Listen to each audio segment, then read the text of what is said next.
Selamat malam para pendengar, apa kabar semuanya? Semoga baik-baik saja.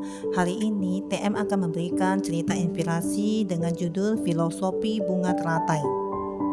Filosofi bunga teratai agar kita hidup baik di lingkungan yang buruk. Lingkungan yang buruk tidak selamanya merugikan.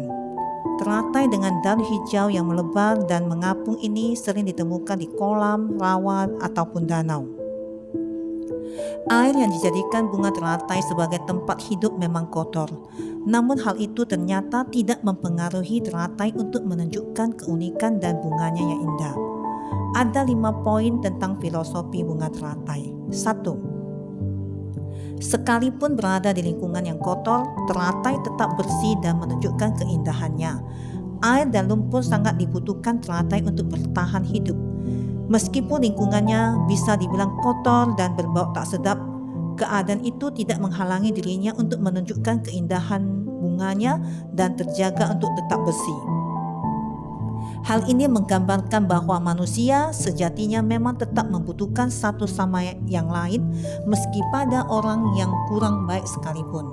Tapi bukan berarti kamu harus mengikuti dan meniru kejelekan yang orang sekitarnya biasa lakukan.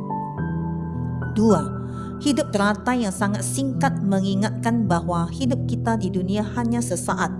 Bunganya memang indah. Sayangnya teratai mekar dalam waktu yang sangat singkat. Ada yang malam mekar, pagi harinya sudah layu. Namun ada juga yang mampu bertahan selama berhari-hari, baru kelopaknya mulai lepas satu persatu. Pada hakikatnya manusia juga hidup di dunia dalam waktu yang singkat.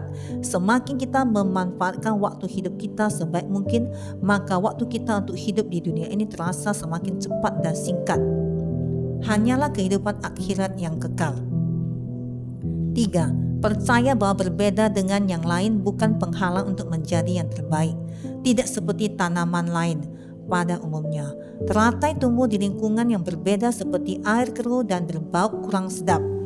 Tapi teratai berusaha menutupinya dengan daun yang lebar dan bunganya yang indah, hingga yang melihatnya bisa lebih fokus pada keindahannya bukan lingkungan sekitarnya. Begitu juga kita, lingkungan keluarga dan masyarakat sekitar yang berbeda serta dipandang rendah oleh orang lain karena dianggap sulit menggapai kesuksesan. Bukanlah penghalang untuk mencapai cita-cita, bahkan kita bisa mengharumkan lingkungan hidup kita dengan keberhasilan dan kebaikan yang telah kita perjuangkan. 4. Berbuat baik tanpa mengharapkan balasan akan mendapat imbalan yang lebih indah. Teratai banyak memberi manfaat pada makhluk lain, misalnya melindungi ikan dari teriknya matahari, menjadikan daunnya untuk tempat serangga yang hinggap serta katak untuk melompat dan sebagainya. Padahal yang ia bisa lihat sepanjang hari hanyalah tempat hidup yang kotor. Karena perbuatannya selalu memberi bantuan, maka memiliki bunga yang indah dan dijadikan sebagai bunga yang sangat berharga oleh sekelompok manusia adalah bentuk imbalan bagi teratai yang menakjubkan. 5. Semakin banyak hinaan dan ocehan orang lain kepada kita, semakin banyak peluang kita untuk sukses.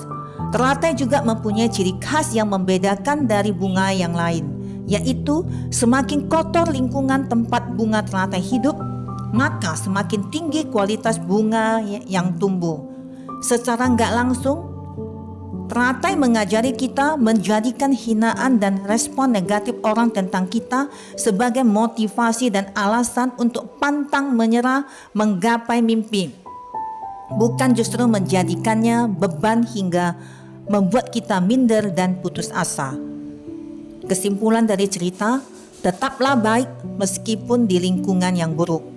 Demikianlah cerita inspirasi dari saya, semoga dapat dipahami dan dimengerti. Terima kasih atas perhatiannya. Selamat malam.